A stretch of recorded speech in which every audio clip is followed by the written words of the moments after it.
News में स्वागत है आप सभी दर्शकों का। मैं हूं आपके साथ सानिया। आइए देखते हैं आज की ताजा खबर। ಮೊನ್ನೆ ಭಾಷಣದಾಗ ಉತ್ತರ ಕನ್ನಡ ನೀವೇನು ಬೇಡ 2 ಲಕ್ಷ 80 ಸಾವಿರ ಪೋಸ್ಟ್ ತುಂಬ್ರಿ. ಅದು ತುಂಬುದಾದ್ರೆ 1 ಲಕ್ಷ ಹುದ್ದ ತುಂಬ್ರಿ. 1 ಲಕ್ಷ ಕುಟುಂಬಗಳು ಬಡತನದಿಂದ ಮ್ಯಾಗ ಹೋಗ್ತಾವ. ನಿಮ್ಮ 10 ಕಿಲೋ ಅಕ್ಕಿ ಮ್ಯಾಗ ಜೀವನ ಮಾಡೋದು ಅವಶ್ಯ. ಆ 1 ಲಕ್ಷ ಮಂದಿ ಕುಟುಂಬ ಮ್ಯಾಗ ಬರ್ತಾವಲ್ಲ. ಒಂದು ಸರ್ಕಾರಿ ನೌಕರಿ ಸಿಗ್ತಾನೆ 35-40 ಸಾವಿರ ಸಿಗ್ತಾರೆ. ಆಮೇಲೆ 10 ಕಿಲೋ ಅಕ್ಕಿ ಹೋಗ್ತಾನೆ. 2 ಲಕ್ಷ 82 ಸಾವಿರ ಪೋಸ್ಟ್ಗಳು ಖಾಲಿ ಅದಾವ. ಪೊಲೀಸರೇ ಅದು 19 ಸಾವಿರ ಪೋಸ್ಟ್ ಖಾಲಿ ಅದಾವ. ಮತ್ತೆ ಇವ್ರು ನಾವು ಲಕ್ಷ ಮಾತಾಡ್ತೀವಿ, ಪೊಲೀಸರು ಲಕ್ಷ ಹಾಕಿರ್ತಾರೆ. ಹೌದಪ್ಪ, ನೀವು PSI ಆಗಬೇಕಾದ್ರೆ ಎಷ್ಟು ರೊಕ್ಕ ಕೊಡ್ಬೇಕಮ್ಮ? 50, 80. ಯಾಕಂದ್ರೆ ನಾವು ಪಟ್ಟಣ ಕಾಣಿಸ್ತೇವೆ. ಮತ್ತ ಅಲ್ಲಿ ಕೋಟಿ ಗಟ್ಟಲೆ ಅಲ್ಲಿ KPSC ಮೆಂಬರ್ ಕೊಟ್ಟು ನೌಕರಿ ತಗೋಬೇಕು. ಮುಂದೆ ಈ MLA ಅಲ್ಲಿ ಚಲೋ ಕೊಡ್ತೀವಿ ಬೇಕಾದ್ರೆ ಇಲ್ಲಿ ಕೊಡಬೇಕು, ವರ್ಷಕ್ಕೆ ಒಂದು ಕೊಡಬೇಕು. ನೀವಿದ್ರ ಇವತ್ತು ನೀವು ಹೋಗಿ ಹಾಕೋರು ಇಲೆಕ್ಷನ್ ಬಂದಾಗ ಹಸುಗಳ ಏನು ಇಲ್ರಿ, ಅವ್ರ ಬಗ್ಗೆ ಭಾಳ ಇಲ್ರಿ.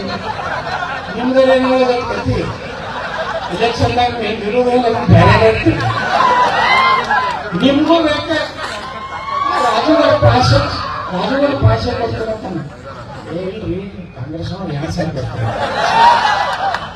ಮತ್ತೆ ನಿಮ್ಗೆ ನಾವು ತಿನ್ನೋದು, ನಾವು ರೊಕ್ಕ ತಿನ್ನೋ ಪೊಲೀಸರಿಗೆ ಅಪಾಯಿಂಟ್ಮೆಂಟ್ ಮಾಡೋದು. ನೀವು ಟ್ರಿಬಲ್ ಸೀಟ್ ಹಾಕಿದ್ರೆ ಮತ್ತೆ ಕೇಸ್ ಆಗಲಾರ್ದೆ ಜನ ರಜುಗಣೆಲ್ಲ ಮಾಡ್ತೀವಿ. ದಿನ ಕೇಸ್ ಹಾಕ್ತಾರೆ, ನಾಯನೇ ಹಾಳಿ ಫೋನ್ ಮಾಡೋದೇ ಇಲ್ಲ. ಪೊಲೀಸ್ ಇಲಾಖೆ ಹೊಟ್ಟೆ ಫೋನ್ ಮಾಡೋದಿಲ್ಲ. ಮೊನ್ನೆ ಪೊಲೀಸ್ ಉನ್ನತ ಅಧಿಕಾರಿಗಳನ್ನ ಫೋನ್ ಮಾಡಿದ್ರು. ಸರ್ ಏನ್ ಮಾತಾಡಿದ್ರಿ ನೀವು ವಿಧಾನಸಭೆ? ಪೊಲೀಸ್ ಇಲಾಖೆ ನಾವು ರೊಕ್ಕ ತಿನ್ನಲಿಲ್ಲ ಅಂದ್ರೆ ಅರ್ಥ ತಾನೇ ಸುಧಾರಣೆ. ಮುಂಜಾನೆ ಅಂತ ನಮ್ಗೆ ಇನ್ನೂ ಆಗೋದಿಲ್ಲ. ಟ್ರಾನ್ಸ್ಫರ್ ಆಗಿ ಪೊಲೀಸ್ ಸ್ಟೇಷನ್ ಬಂದಿರ್ತಾನ, ನೋಡಪ್ಪ ಇನ್ನೊಬ್ಬ PSI ಇರ್ತಾನ, ಅವ 15 ಕೊಡ್ತೀನಿ ಅಂತಾನೆ, ನಿಂದೇನು ಅದು ತಗೊಂಡು ಅದನ್ನ ಮಾಡ್ತಾರೆ. ಒಬ್ಬ ದಲಿತ PSI ಸತ್ತ ನಮ್ಮ ಇದ್ರಾಗ ಯಾದಗಿರಿ ಒಳಗೆ. ನಮ್ಮ ವಿಧಾನಸಭೆ ಮಾತಾಡಿದ್ದೆ. SC ಪಾಪ ಅವ್ರ ರೊಕ್ಕ ತಗೊಂಡು ನಾನು MLA. ಮತ್ತೊಬ್ಬ ಹೆಚ್ಚು ಕೊಡ್ತೀನಿ ಅಂದ್ರೆ ನೀವು ರೊಕ್ಕ ಕೊಡ್ಬೇಕಲ್ಲ. ಇಂಥ ನಾಳೆ ರೊಕ್ಕ ತಗೊಂಡ ಅವ ಯಾವ 20 ಕೊಡ್ತೀನಿ ಅಂತ ಹೇಳಿ ಪಾಪ ಈ PSI ಅಂದ್ರು. ಆ ದಲಿತ ಪಾಪ ಎಲ್ಲೆಲ್ಲೂ ಅವೇನು ಮನೆಯಾಗ ಹೋಗಿಲ್ಲ, ಸಾಲ ಬಡ್ಡಿ ಇರ್ತಂದ ನಾನು ಮೋಸ ಮಾಡಿಸ್ಕೊಂಡೆ ನಾವು ಹೋಗಿ ಆತ್ಮಹತ್ಯೆ ಮಾಡ್ಕೊಂಡೆ. ಕಾರಣ MLA ಅಲ್ಲ, ವಿಧಾನಸಭಾದಾಗ ಶಿಸ್ತು ಸರಿಯಾಗಿ ಜಾಸ್ತಿ ಏನ್ ಮಾಡೋದು? ನೀವು ಬಂದು ಕೊಡ್ತಾರೆ ಮತ್ತೆ ಶಿಸ್ತು ಇವತ್ತು ನೋಡ್ಬೇಕು.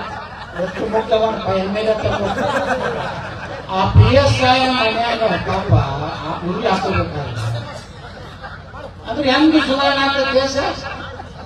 ಈಗ ನನಗೆ ಯಾರು ಬರ್ತಾರನ್ನ ಅಲ್ಲಿ ಮಣ್ಣೆ ಹಾಕಿದ್ವಿ ಇಟ್ಕೊಂಡಿರ್ತಾರೆ. ಯಾರಿಗೋ ಅನ್ನೋ ಸರಿ लेटेस्ट न्यूज अपडेट्स के लिए YouTube एक्सप्रेस को सब्सक्राइब कीजिए, साथ में बेल आइकॉन को भी क्लिक कीजिए। साथ ही साथ लाइक, शेयर और कमेंट करना ना भूलिए।